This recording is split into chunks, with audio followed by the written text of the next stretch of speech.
بسم اللہ الرحمن الرحیم۔ السلام علیکم، میں آپ کی اسلامیت کی ٹیچر اسلامیت کی تیسری جماعت کی کتاب سے آج ہمارا موضوع ہے گفتگو کے آداب، یعنی ہم کس طرح بات کرتے ہیں، کس طرح بولتے ہیں، کس طرح ہم دوسروں کا ادب کرتے ہیں، بڑوں کا ادب کرتے ہیں، چھوٹوں سے شفقت سے پیش آتے ہیں یا نہیں، اس کے بارے میں آداب بتائے جا رہے ہیں۔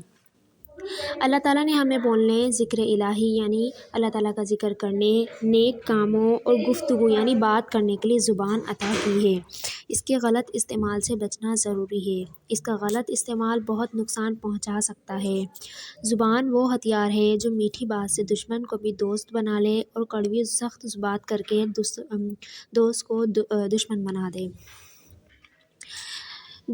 دشمن کو بھی دوست بنا لے اور کڑوی اور سخت بات کر کے دوست کو بھی دشمن بنا دے۔ مطلب یہ کہ ہماری نرم لہجہ رکھنا دوسرے انسان کو اس طرح بھاتا ہے کہ وہ آپ کی طرف مائل ہوتا چلا جاتا ہے۔ جیسے آپ علیہ السلام نے ہمیشہ نرم لہجہ اپنایا، تو آپ علیہ السلام کی نرمی کو دیکھ کر، آپ علیہ السلام کے اخلاق کو دیکھ کر مکہ کے مشرکین، بڑے بڑے مشرکین بھی آپ پر ایمان لے آئے تھے۔ نبی کریم نے فرمایا، مسلمان نہ طعنہ دے، نہ بد دعا دے، نہ گالی اور نہ گندے الفاظ استعمال کرے۔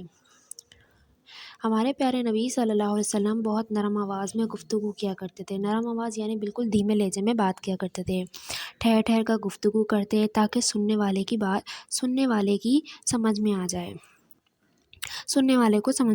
جس سے بات کرتے اس کی جانب اپنا رخ کر لیا کرتے تھے۔ ایسا نہیں کرتے تھے کہ آپ نے پیٹھ موڑی ہوئی ہو اور بندہ پیچھے بیٹھا ہو تو آپ اس سے بات کرو، بالکل ایسا نہیں کرتے تھے۔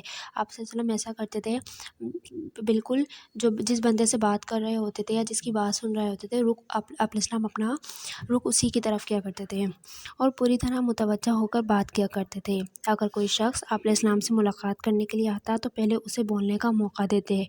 آپ صلی اللہ علیہ وسلم صحابہ کرام رضی اللہ عنہم کے ساتھ مزاح بھی فرما لیا کرتے تھے، یعنی تھوڑا بہت مذاق وغیرہ بھی کر لیا کرتے تھے، لیکن اس مذاق کے اندر نہ جھوٹ ہوتا تھا، نہ کسی کی توہین ہوتی تھی، تاکہ وہ خوش ہوں، لیکن ایسی گفتگو ہرگز نہ کرتے جو کسی کو بری لگے یا وہ بات حقیقت کے خلاف ہو، یعنی جھوٹ ہو۔ بچہ آپ کو چاہیے کہ ادب سے گفتگو کریں، ایسا نہ ہو کہ آپ کے بات کرنے کے انداز سے بڑے بزرگ اور اساتذہ ناراض ہوں۔ اس سے ہمیں یہ سبق بھی ملتا ہے کہ اگر ہماری عادات اور اخلاق اچھے ہوں گے تو سب لوگ ہم سے خوش ہوں گے اور ہمارے دوست بن جائیں گے۔